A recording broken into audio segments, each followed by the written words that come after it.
Well, we are in graduation season, commencement time. Universities, colleges, high schools, all celebrating education success, maybe your son or daughter. But new tonight, the story of one young man's graduation that may be unlike few you've ever seen. It is the day of celebration and recognition, the day of graduation. For Chris Young, the journey to this college commencement could also be a college course on resilience, redemption, righting his wrongs and the wrongs righted for him. Did you view yourself as a victim of the system then? I view myself as collateral damage. When I was convicted in federal court, I was sentenced to 2 life sentences. And life in the federal system doesn't have any parole. It means stay here till you die. Today, 37 years old, for the past 3 years, Chris Young has been here. Economically, I want us to let go of the scarcity mentality. An economics and public policy major on the campus of SMU. But his life resume prior to SMU held a list of hurt, hardship, and hard time in federal prison. He sold drugs as a teenager. Poverty permeated his childhood. His home had no running water or electricity for 2 years straight. The money gone. His mother addicted to the very drug, crack cocaine, that he trafficked. His brother would commit suicide at age 21.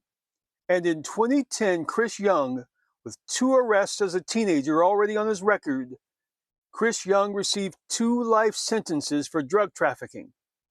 He was 22 years old. Why are you here now? I believe my goal and my purpose is to break stereotypes and shift the paradigm. Help society view young black men totally different than how we've previously been viewed. Every black life doesn't consist of the same trauma and pain, but it does consist of the same history. My life was extreme because not only of the institutions and policies set forth, but also because of the environment I had to endure. That environment for Chris Young then is a polar opposite of the life as a student at SMU today. His life in prison punishment was tied to U.S. federal drug laws that required mandatory minimum penalties for certain drug crimes. Prior to his transfer to serve that sentence, Chris Young would address the court about his bad, but also about his good. I spoke about possibility. I spoke about change, ingenuity. I was showing that I had been resilient my whole life. Now I was being redemptive and give me an opportunity to show that I'm way much more than the crime, because the crime is not me. While he sat in prison, advocates against life sentences for nonviolent drug offenses worked to free Young and others like him. Dallas attorney Brittany Barnett led that effort. Life sentences for low to mid-level offenders were abuses of power and racially biased, she argued. The life penalty unfairly punished people, she said.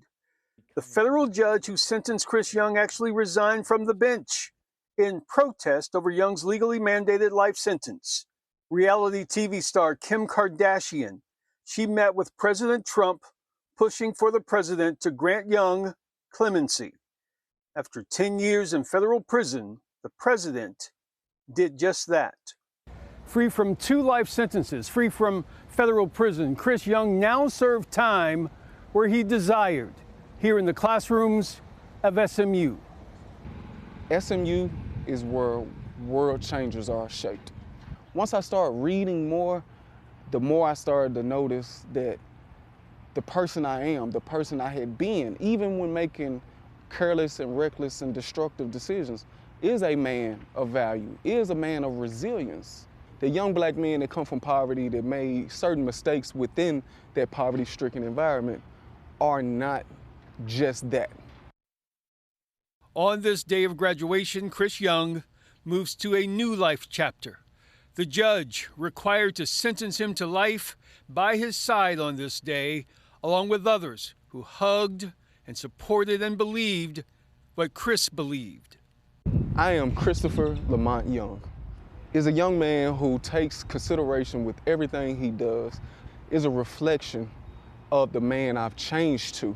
And the man I've changed to, I believe and hope, breaks stereotypes and helps shift the paradigm.